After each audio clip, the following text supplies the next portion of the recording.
Next on our agenda is the discussion of the 2014-2015 general fund budget. And Mr. Richardson, I think this is your show. And your staff, I see some members of your staff present.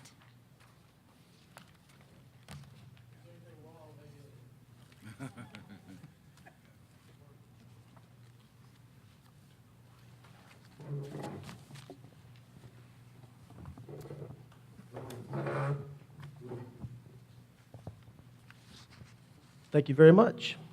Before I get into the general fund budget, I did want to draw your attention to the budget document that was sent to you over the weekend. There's a fee schedule in here, and I wanted to just draw your attention to two changes from last year.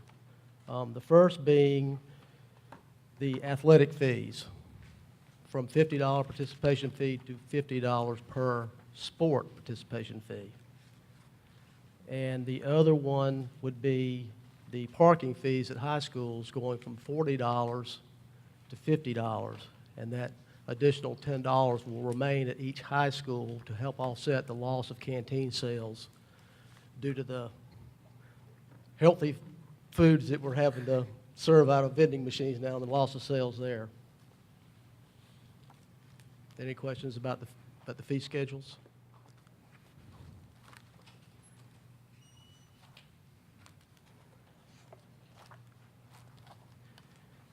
Well, tonight is our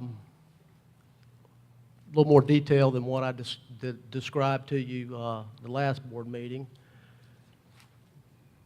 I still have this. This is a holdover, but I still think it's appropriate. The quote here: "The budget's evolved from a management tool into an obstacle to management, and it seems to be more true the more I delve into this." So, my disclaimer has changed a little bit, and I do want to draw your attention to the first one there. The Senate has completed their deliberations and sent the budget, the Appropriations Act, back to the House. The House can do one of three things. They can concur with the Senate. It'll go to the governor for signature.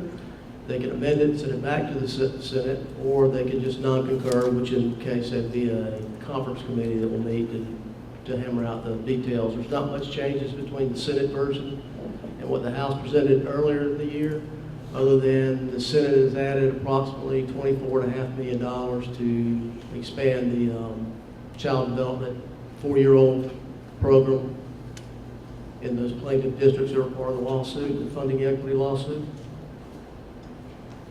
The projections that you see in here are still based on the Ways and Means version of the budget. The Department of Education hasn't updated anything as of yet, and I expect to have some updated figures from them hopefully this week. And Richland County, I draw your attention to that last one. Richland County is currently going through reassessment, so those numbers are not finalized yet. So towards the end of this, I'll make a little more sense to you. This is just, yes, sir. A quick point, the reassessment, is there any reason to believe that that's going to increase revenue? Is it going to increase revenue? Is that, what's normally the effect of reassessment? Typically, reassessment, you see the assessments going up, but I think you know times have changed. And I know overall, Richland County has seen a tremendous drop in assessments.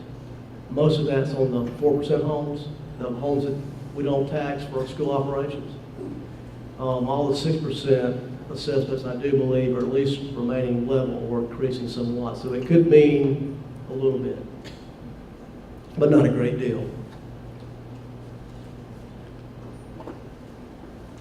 This is just the highlights of what I went over in the last board meeting. So remind you that we're losing the categorical funding, high achieving students, and students, or at least half of students at risk of school failure.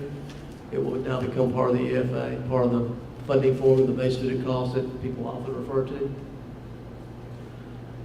Our piece of the pie, as far as weighted pupil units and the EFA, will be smaller than it has been in the past. The base student cost is going from 2101 to 2120. However, we don't expect to see a significant increase in funding due to those other things that I just mentioned. And the funding that we are going to see, for the most part, is non-recurring and will not help us operationally.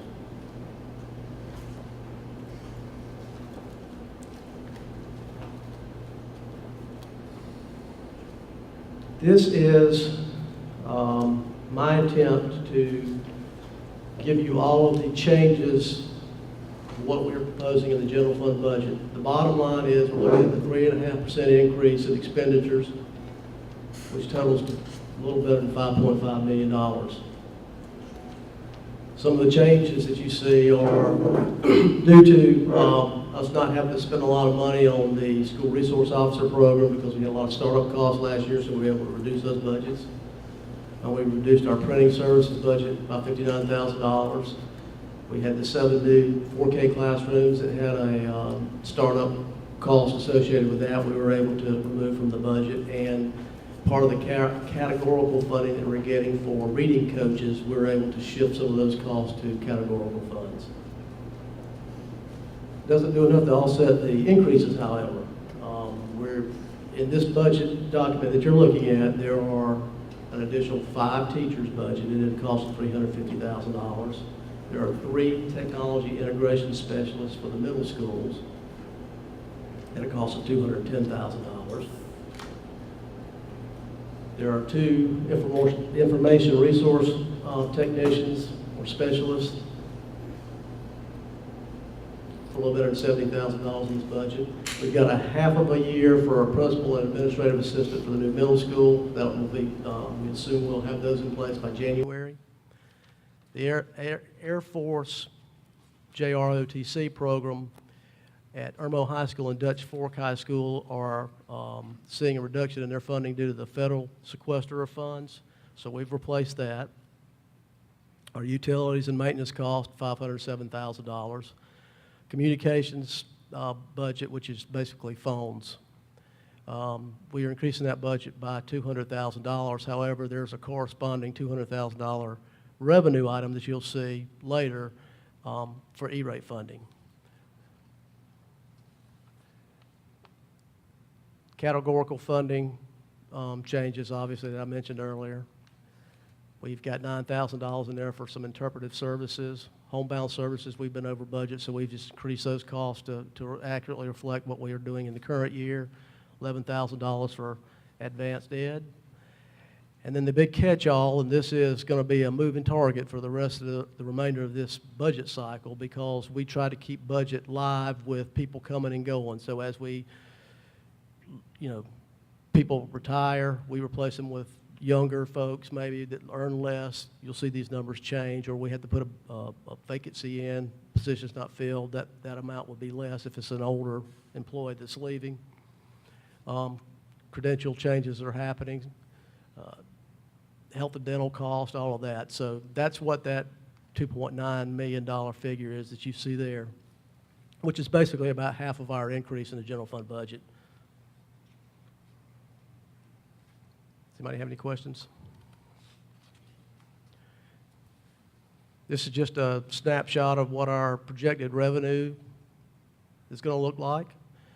I don't want to get too much into it, but you'll see that in the red there that we're looking at almost 3% of our budget being funded as it stands currently using our operational balance. This is just breaking it down so you can see what we get local, state, and federal. Excuse me, not federal, other.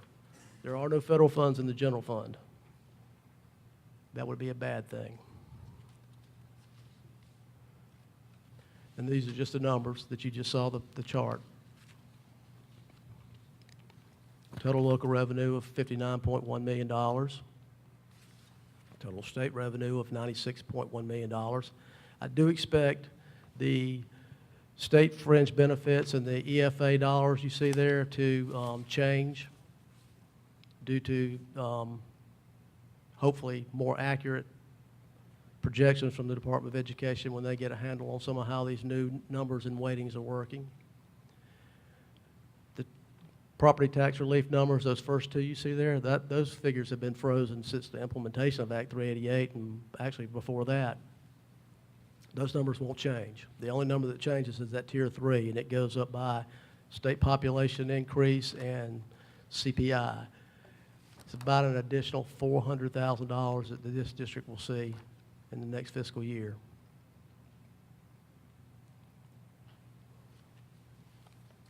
These are all the other transfers from other funds, and you can see our shortfall there being $4.5 million.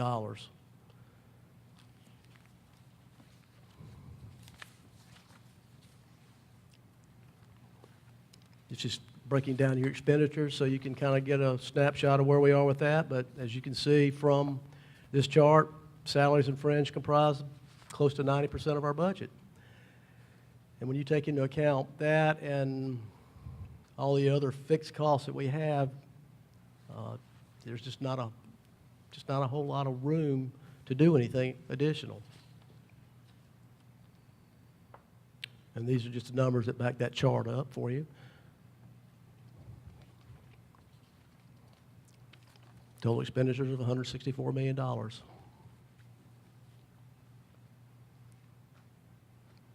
This is the bottom line of what we're looking at right now. Projected revenue of $159.4 million, projected expenditures of $164.4, and our projected shortfall of $4.5 million.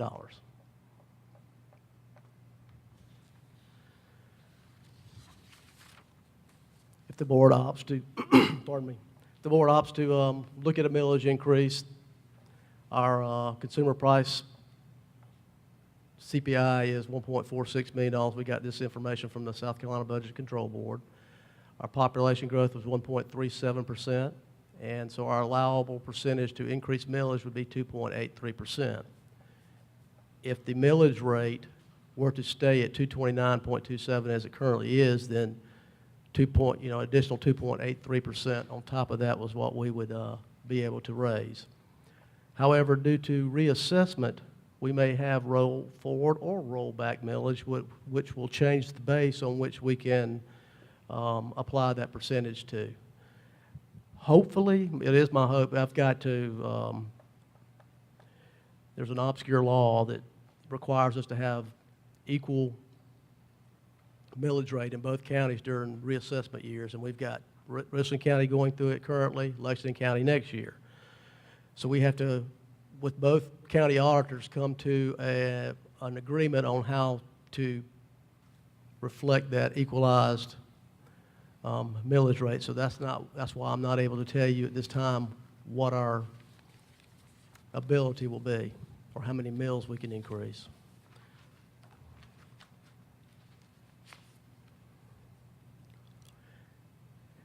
And that is the gloom and doom for the day.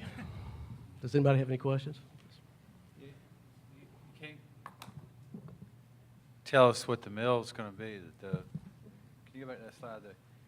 That just based on the CPI and growth, we should have a 2.83% increase. And you can't tell because of reassessment whether we're going to get more or less than that? I can't tell you what what the millage rate will be to base the increase on. Dollar-wise, it's probably going to be the same. So what kind of dollars would come out of that? $1.4 to $1.5 million. So we have a $4.5 million deficit, and we have $1.5 million of available revenue? Roughly, yes. Unless the state's new projections give us a great deal more money, which I don't anticipate. And so do y'all have any recommendations on how to deal with the $3 million? You want to take that one? Not specifically at this point in time. I would point out that on all the years I've been here, we've had a figure from our reserve as we have done our budget for the following year. And up until this year, we have never had to tap into that reserve, although Mr. Richardson said this evening, as he said this evening, we might have to do it for the current year. I think the best way long-term for us to address this new normal we find ourselves in is to have adequate time to look at what what adjustments we can make and how we can redirect some of our funds. But again, given the uncertainty of how this is going to play out, I think and again, I can only make a recommendation, but my recommendation for 2014-15 is that we budget what we need to from the reserve to be status quo, and immediately formulate a plan for 15, 16, and the years thereafter. And hopefully, conditions will improve from the state level, but if not, we'll have to make those adjustments. And as we've discussed before, with 90% of our budget being in salaries, there's no way to recoup this kind of revenue without it affecting the number of employees we have, or our class size, or programs that we offer, or a combination of all of those things.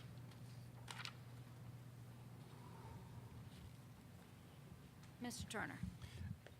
Ms. Richardson, one of the things that that Dr. Fulmer did for us, to the best of his ability, was to forecast what the cost of opening new schools was. And one of the things that we haven't seen, and I know we're talking about a 2015 budget, 2015-16, but I'm of the opinion that it's something that we ought to at least try to have the advantage of that information. It doesn't, we can't do anything about it now. As Dr. Hefner said, we really sort of have to get through this year and begin to look at what do we do next year. But next year, I think when I looked at last year's staffing changes, and of course this is all high schools, but with certified staff and support staff, we added 30 people last year, and part of that was the opening of Spring Hill High School, the increase in staff there. And I think it would be beneficial for us to know what sort of impact the new middle school will be on our 2015 budget, because if we just maintain the same expenses, we've got a $4 million gap that even if we raise taxes, we're putting a dent in it, but that gap's not, I don't know that it closes until we do something that perhaps Dr. Hefner's talking about, that we go in and look at these expenses that we have and figure out where we can cut expenses, because our revenue it's control. We can control our expenses a lot better than we can our revenue. And I think that's something that would be helpful to us to look at what that impact is. And I know you and your staff have a lot on your plate right now, but if that's something that we could have, I think that would be beneficial. If you go to the to that general fund budget, and if we take half of the 3.7, 1.8 million, I know we've got $5 million set aside in that general fund to open the middle school or to pay for the middle school. I think that number might, bounce around a bit, but at least right now as a board, that's the number that we've been given. If we take that 5 to 1.8, 6.8, if we're unfortunate enough to end up with having to take 4.7, we're looking at a $10 million hit between now and the opening of the middle school to that general fund that we have brought from, I think, 23 million in 2010 to 32 million. We're back to 2009, 2010 general fund balance, and we've been real happy, not content, but benefited from that.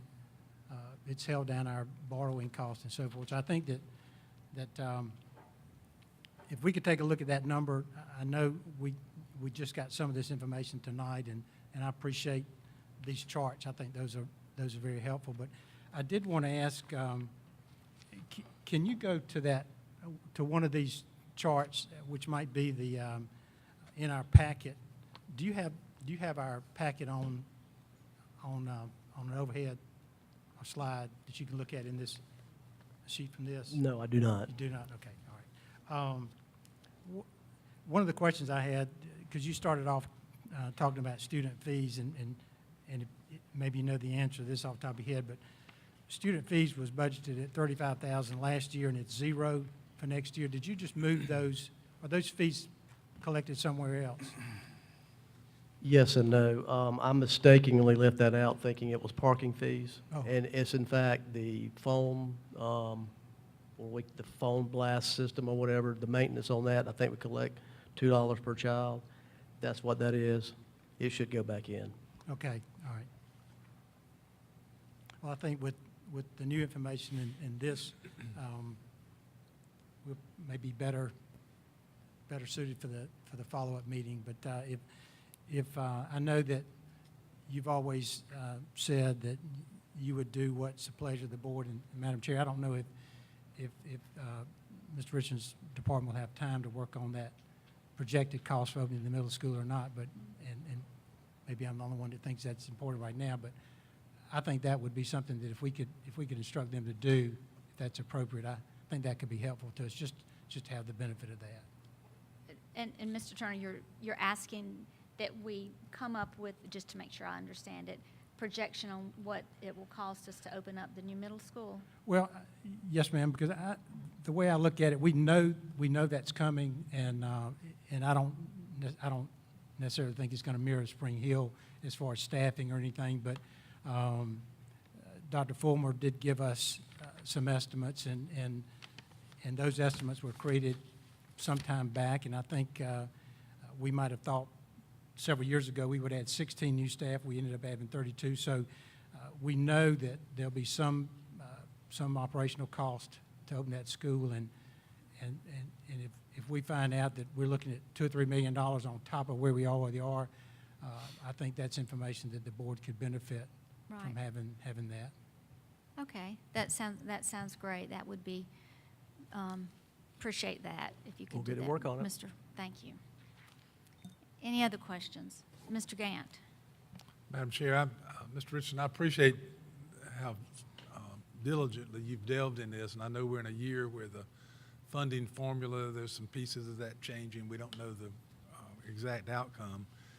And Ms. Watson and myself and Ms. Bumgardner and Ms. Lovelace and Mr. Turner were all at the State House last week, and we had the opportunity to talk with Senator Cromer and Senator Corson about some of the things that were probably unintended that may happen to this district, and there's a number of other districts that will lose somewhat. They're gainers and they're losers, but in our case, I think we're talking about close to $2 million or a little better for the high-achieving, some of the high-achieving student programs and the at-risk programs that is part of the categorical budget.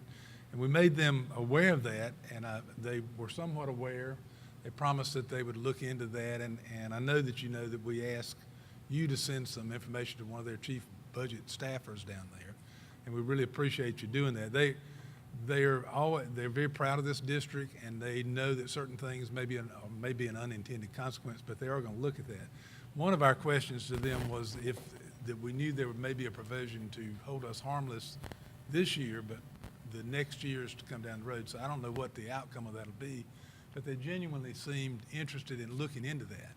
I don't know that that'll help us in the long term or not, but I think there are things that are going to happen to us that nobody intends to happen, that could happen that we can't even make up under the under Act 388 with a millage increase. We couldn't even make up the loss of that $2 million. So I appreciate you continuing to watch it. I think that's the only thing we can do right now, and try to ferret it out. But and we've offered your services down there too. So Thanks.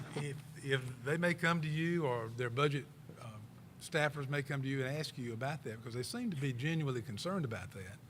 And I think we all know there are more winners in this. Districts will gain more than a group of districts like District 5 will lose dollars. But it is certainly a big concern, and I don't know what to do about it other than tell people and try to get them to work with it. But if there's anything you can help us to help direct, they're genuinely concerned about us because they like our district and they like all the districts. But it's a hard job they have. Well, I don't know if there's any specific piece of information I could give you that would help, but I will mention, you said something about hold harmless, and so you understand, we are not projected to lose any funding overall. When you look at what we're losing with the categorical funds and what we're getting through the new EFA, we're projected to, I can't recall exactly, but about $135,000 is what we're projected, additional funding we're projected to receive. So we're projected to get more funds than we did this current year, so we would not, the hold harmless would not help us, and if it did, it would only be for 1 year. It's just kicking the can down the road for a year before we have to deal with it. And we had that discussion with them too about the 1 year hold harmless, and they genuinely seem to be willing to take a look at further down the road, because it appears now we're gonna receive more money, but if $2 million or so goes away next year, that's a big unintended consequence for redistribution under this formula. Well, if the General Assembly would live up to their, what should have been happening all along with funding the EFA, we probably wouldn't be in the particular situation we're in now. So, I mean, aside from putting the money where it needs to be and living up to what the law says, I don't know that I really know, other than just dealing with the new reality. I don't know what else to say on that subject, but it would, you know, to fully fund the EFA, at least in the old world, we're only talking $800 million to, so you can see the dilemma, and that's why we are where we are. One of the things is, I know you were in our meeting where we met with our legislative delegation, our elected officials back in January, and one of the things you brought up was the fact that some of these changes may come about, and there needs to be some time to, I mean, they may pass a budget and pass a new formula, but I know the folks down at Department of Education and across the state are trying to figure out, well, if they do that, how are we going to implement it? How does that plug in? Those are big numbers. You heard any movement there about some time frames to allow people to absorb what it is that this might be? I mean, it's going to hit us right at the last minute. This is typical. I mean, it's just typical the way things happen in the state. And unfortunately, I have talked to some folks at the Department of Education, and they are struggling because a lot of what they're going to be doing now is going to be a manual process, just because the systems in place aren't there, or the systems aren't in place to handle this change, because they're, you know, 35-year-old systems that they have.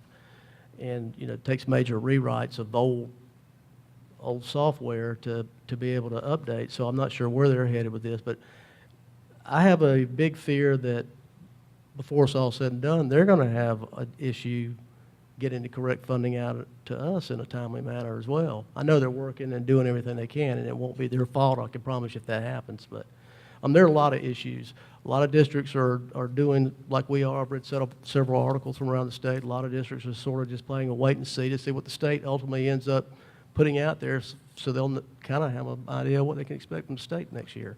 Whereas typically, I should be able to tell you what I could expect through EFA, but because everything's changed, it's impossible to do.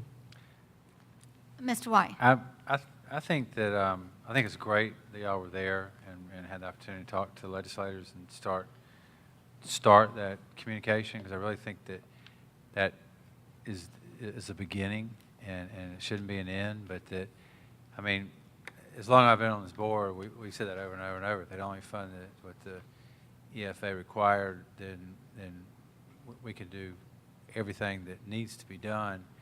And, you know, there have been some years when we get lucky when there's a really big, you know, surge in revenue. But this is a common occurrence. I mean, the very first year I was on this board, we had a $4.5 million deficit. And it's a very ugly scenario. It's a scenario that clearly impacts the quality of what's done in this district. But I think if we do have a hold harmless for a year, in addition to, you know, mining our own budget to see where we can cut and shake, 'cause I'm telling you that and those are great ideas, Jim, and those are ideas that, you know, we always need to do, but it's very rapidly going to come back to class size. I mean, just from history and experience, when you got 90% of your budget in people, it won't be long before the decision is going to be, what do you do with the number of teachers to student ratios? And that's the most detrimental effect on the quality of what we create. But I think we ought to use time, particularly if we have a hold harmless, because we are in the minority. I mean, but we ought to be, you know, we've set, along with a handful of other districts, standards that really the legislature ought to be trying to bring everybody up to what's been accomplished here. And the other districts that need money obviously need money, and that's not the conversation. But to the extent there are unintended consequences, we need to find more channels of communication. And because we're not in a majority of districts with a message, then I think it's really important that we start the communication with the people that live in this community so they can help communicate. And it's not just behind the scenes talking to your legislators, but it's the public being aware of these are the consequences. And this ought to be the standard that they're pushing every district to, and not unintentionally lowering the standards of the top achieving districts. That's going to be a difficult process, but if we have a whole harmless, then, you know, I made an idea last time, a suggestion about a resolution, but I think, you know, there's not a rush. We can wait, you know, we still got the whole summer, but we ought to be thinking in terms of more communications like that and broader communications to the people who live in this community and understand the value of these schools and understand or can begin to understand what it means when these things start disappearing, because that's what's going to happen if we're quiet and we leave it alone. It's just, you know, and I think if this district's always been a leader in a lot of ways, and to the extent we've become a leader in trying to, a proponent of the positive message, even though it's a minority districts in the state, then maybe others will start joining in with us, and then it might gain some resonance with the legislators to understand it's just not enough to move money around. You really got to look at standards and not lower some while you're trying to raise others. Thank you. There's some more questions or comments? Ms. Bumgarner. Yes, I was looking at, on page 1 on the proposed general fund expenditures, and I noticed, you know, several of the categories are in red, or we expect to spend less on them, and some of them I can understand, because we may not expect as many, like orthopedically handicapped children. That's something probably have an idea of. But I noticed like 115 on the vocational programs, $320,000 less, both in teacher costs. Well, it all combines to $320,000. First of all, what comprises vocational? Is that I know with our Kate Center we have some higher. What exactly does vocational? Because that's actually become an archaic term, and I know you can't. It may be archaic, but that's still in law. They call it vocational students. Right. And it has a certain weighting. It's a variety of different classes that are considered vocational, and those kids being served in it would be considered vocational. Mm-hmm. But to answer your specific question about this particular function, our district's policy on budget transfers in the general fund is very restrictive. So what I've noticed is, and it's very difficult to maintain a budget if you don't transfer. So as people are moving, or we're determining people are in teaching different classes of kids or what have you, we continue to let the budgets ride where they are rather than transfer them to reflect what we look like in this district. That's part of what you're seeing here, is the fact that hopefully the 15 budget is more aligned to where we are now as opposed to what the 14 budget looks like. If that answers your question. You almost have to look at the bottom line in this case to see that, you know, we're within tolerances, I guess, of increases and decreases. But when you look at it on a line-by-line basis, it's very difficult to know what was the detail that was budgeted in the prior year in those particular categories. Okay, thank you. Are there any more questions or comments? Okay, thank you, Thanks very much, Mr. Richardson, and thanks to the board members for your questions and comments. And Mr. White, I think I heard you say that you're going to possibly work on a resolution in the next few weeks or months. Yeah, and what I was whispering to Steve is that, you know, if we sort of get a core concept down on paper, then there's probably, and one would be a resolution, but then there's probably a lot of channels that we all then could use, you know, sort of that finished product. So, I mean, I'll take the first stab, but I sort of see this as a combined effort and using the resources, but to get a really good story that's an accurate story that can be told and repeated and propagated and get it at a level where people can understand it. And so I'll take the Okay. initiative on that, but I think it'll be something Right, well, that we'll all be collaborating on. okay, if you could get us started on that, that would be wonderful. All right, let's see, I believe we're coming to the end of our agenda. Do I have a motion to adjourn?